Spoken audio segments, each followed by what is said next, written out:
I want to take you back to Beirut. As I said earlier, we had some footage of the funerals of 4 of those who were killed following those explosions, so the pages exploding around about this time yesterday afternoon.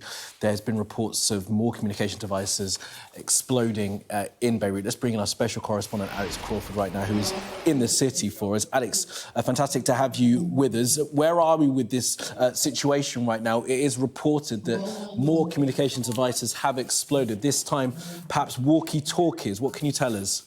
Yes, we're at the funeral of 4 people who were killed in the pager explosions yesterday, one of which is a young boy who's only 11, 10 years old, also along with one of the medics who was killed. The medic who was killed, he worked in a Hezbollah-controlled hospital, the son of one of the Hezbollah MPs and a Hezbollah fighter.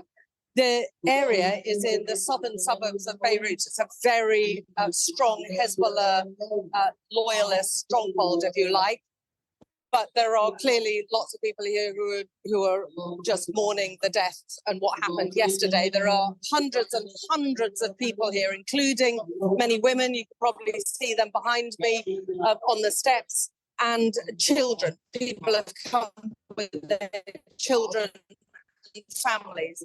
We heard a small, I wouldn't even describe it as an explosion, a sound of something popping, like a firework going off. We died. There were a number of MPs who were there, Lebanese MPs there as well. We came out to try and find out what the sound was, and people were running, some of them covered in blood. There was fragments on the floor. There was blood on a car, splatters of blood on a car, and inside a car, one young man was running, and he was very, very stressed. We asked him what had happened. He said a walkie-talkie, one of the two-way radios that many of the Hezbollah security people around here are using for this afternoon's funerals, had exploded. We then saw a number of people, the Hezbollah security, gathering up all the walkie-talkies and taking the batteries out of them. Our cameraman, Sky cameraman, Jake Britton, who was trying to film all of this, was surrounded by very angry, tense Hezbollah security people who told him to stop filming.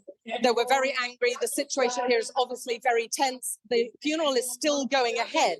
As this was going on, as the news was unfolding in front of us, we started to get reports from around the country, further south in Lebanon, of replica small explosions. We don't know yet how many people are injured or how badly. We know here that 2 ambulances have turned out. One raced down the road that you see me standing on and appeared to pick up someone. Another one is waiting at the top. For the first time, because we've come to a number of these funerals over the past few months, there's an army presence here.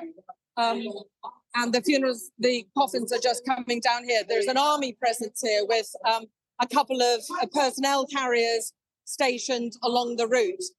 And we're hearing, a lot of people are extremely tense and very, very angry about what's happening here.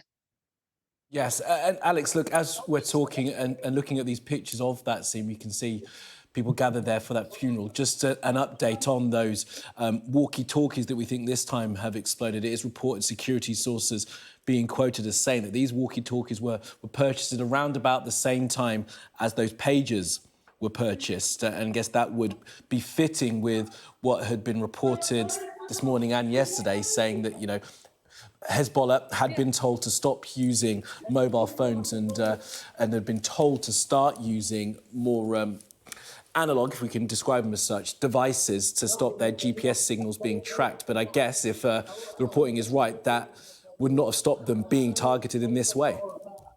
No, I mean, the problem of the Hezbollah communications network being infiltrated or being compromised was identified by the Hezbollah leader, Hassan Nasrallah, many, many months ago, way back at the start of the year. He gave several speeches in which he urged his supporters and anyone else to stop using phones near any sensitive areas. Even when we come to, obviously everyone's got a lot of mobile phones, but We were often told not to bring our phones into where the coffins were, where the senior Hezbollah politicians were.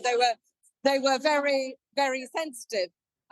They're very sensitive all round. There's an incredible tension, very understandably in many ways, because of the large number of casualties from yesterday's pager explosion. We were hearing from the Minister of Health, who spoke to Sky News, saying that there were now 300 of those injured who are now on the critical list. That there were for the noise.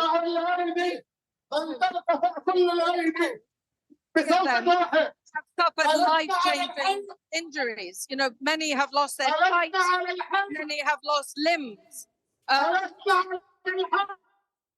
It's still so tense and so ongoing that a lot of them haven't been able to even keep account of who is being injured and what injuries they're suffering from. But at least 2 doctors and the Hezbollah officials and the Minister of Health confirmed that many of the injuries involve women and children, although the bulk of them are young men.